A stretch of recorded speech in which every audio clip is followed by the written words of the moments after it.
un paréntesis porque Edmundo Jacobo Molina tiene un compromiso y yo le agradezco mucho que me tome la comunicación a esta hora de la tarde porque de manera pues muy sorpresiva, secretario, presentó hoy su renuncia a la Secretaría Ejecutiva del INE. ¿Cómo estás, Edmundo? Gracias y buenas tardes.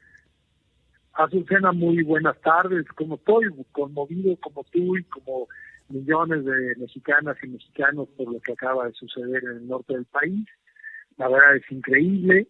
Y bueno, en fin, ¿qué te puedo decir? Es tremendo. Más que no la conmoción sí. y, en fin, por la acumulación de contradicciones y las no atenciones de todo este problema. Y las mentiras y las negligencias y bueno, un montón de cosas de verdad del mundo que es casi imposible poderlo verbalizar. Es tremendo, es inhumano, es injusto, es total, es una brutalidad de lo que sucedió anoche en Ciudad Juárez.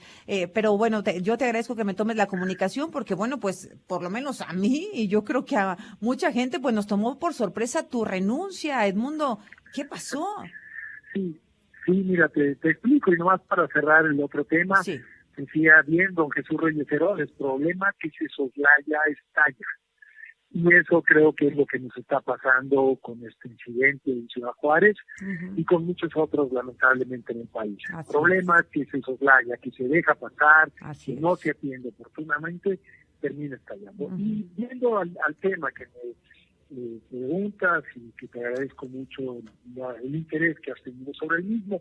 Mira, no es una sorpresa, Azucena, es un tema sobre el cual yo vengo reflexionando desde hace mucho tiempo. Uno tiene que entender que como funcionario público se abren y se cierran ciclos y hay que tener la madurez suficiente para saber cuándo cerrarlos. Pero voy a la razón fundamental de mi renuncia. Yo diseñé desde hace poco más de 14 años que estoy al frente de la Secretaría Ejecutiva, primero en el INSE y ahora en el INE. Una Secretaría Ejecutiva muy discreta, muy poco visible mediáticamente. ¿Por qué? Porque la tarea que tiene el Instituto, el árbitro electoral, es una tarea muy fácilmente politizable. Y yo quería, y lo busqué durante estos 14 años, y creo, la verdad, que yo lo diga, lo logré hacer, cuidar y brindar a la operación del instituto.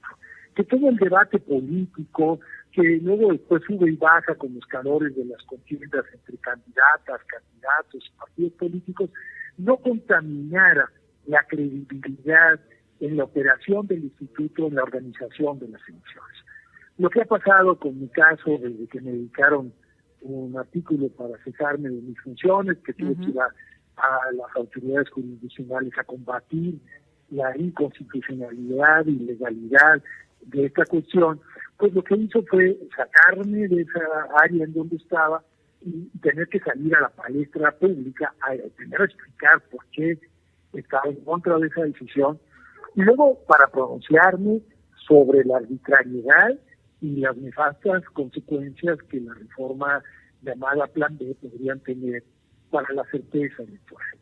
Y eso hizo entonces que el actual secretario ejecutivo, Edmundo Jacobo, se volviera un actor político que tuvo que emitir su opinión muy particular sobre la arena política. Y me volvió un actor político. Y yo creo que eso ya no le conviene a la institución. Tener un secretario que ha alcanzado este nivel de visibilidad no es conveniente. Sí tenía que hacerlo porque, te lo dije en alguna ocasión anterior que me entrevistaste, no podía dejar pasar estas arbitrariedades, tenía que defender el Estado de Derecho. Afortunadamente, las autoridades jurisdiccionales me dieron la razón, volví a mi cargo, pero el costo fue esta visibilización que no creo que sea compatible con una tarea tan delicada de coordinar la operación técnica del árbitro electoral. Oye, Edmundo, te voy a interrumpir un momentito. Sabes que me da mucha pena, pero se escucha mal. Si podemos cortar y le voy a marcar yo aquí. ¿Ya le podemos cortar? ¿Ya está? Porque bueno, le están marcando allá y si no, ¿ya? Bueno, me dicen por favor, porque yo lo escuchaba un poquito mal. Edmundo, ¿estás ahí? Edmundo, ¿estás ahí? Listo. Ándale, bueno, pero qué diferencia, ¿verdad? Es que acá hacemos radio, dependemos del audio. Oye, querido Edmundo, bueno, Sí, claro. escuchaba ya todo lo que me decías al inicio, tú interpusiste este recurso, lo ganaste para dejar pues un antecedente respecto a que estas ilegalidades no se pueden cometer, pero déjame preguntarte algo, porque bueno, pues empieza ahí a murmurarse que también podría ser que que Morena tendrá la presidencia del INE los próximos años, Edmundo, y a ti te quedaba de aquí hasta el 2026. ¿También influyó en tu decisión? No, mira, por eso justo la decisión la hice pública el día de hoy, justo antes de que la Cámara de Diputados tome las decisiones correspondientes para quien va a ocupar la presidencia del Consejo General y las otras 3 vacantes en el Consejo. Justamente por eso lo hice, para que no sumarle todavía especulaciones adicionales de que si yo estaba pretendiendo vetar a alguna persona y demás. Justo por esa razón lo hago ahora, porque si no se hubiera seguramente entendido mal en otro momento. Ahora, antes del plan B, antes de que te llamaran por lo menos Porfirito desde el Palacio Nacional, sí. ¿Tú habías ya proyectado irte junto con Lorenzo Córdoba, el actual presidente del INE y los otros consejeros? ¿Lo habías proyectado ya? Sí, de alguna manera sí, la verdad, con toda honestidad te lo comento, era una de las posibilidades, ¿no? De la necesidad de cerrar un ciclo, porque también, Azucena, y creo que es muy pertinente tu pregunta, porque, a ver, la Constitución es muy clara, quien propone al secretario ejecutivo, al pleno del Consejo, es quien hace cabeza en la presidencia del Consejo General.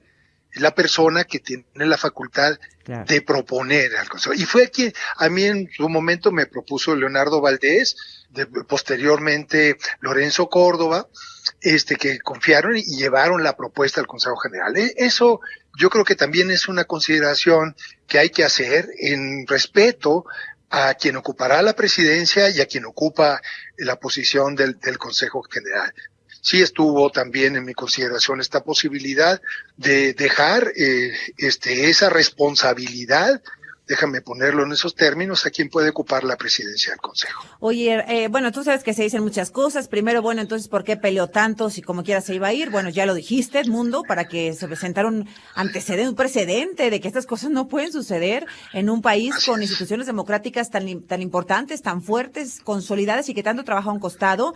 Me dices, tampoco te vas necesariamente por los reproches y los insultos por parte de varios actores políticos identificados con Morena, encabezados por el presidente Andrés Manuel López Obrador. Tampoco necesariamente es el motivo principal.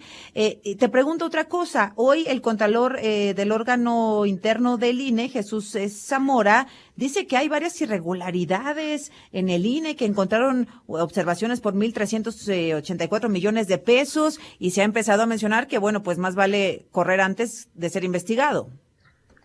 Mira, Azucena, el Instituto Nacional Electoral, como lo fue el IFE, está permanentemente auditado por el órgano interno de control, como lo estuvo cuando esta denominación tenía el carácter de Contraloría del Instituto, es auditado permanentemente por la Auditoría Superior de la Federación.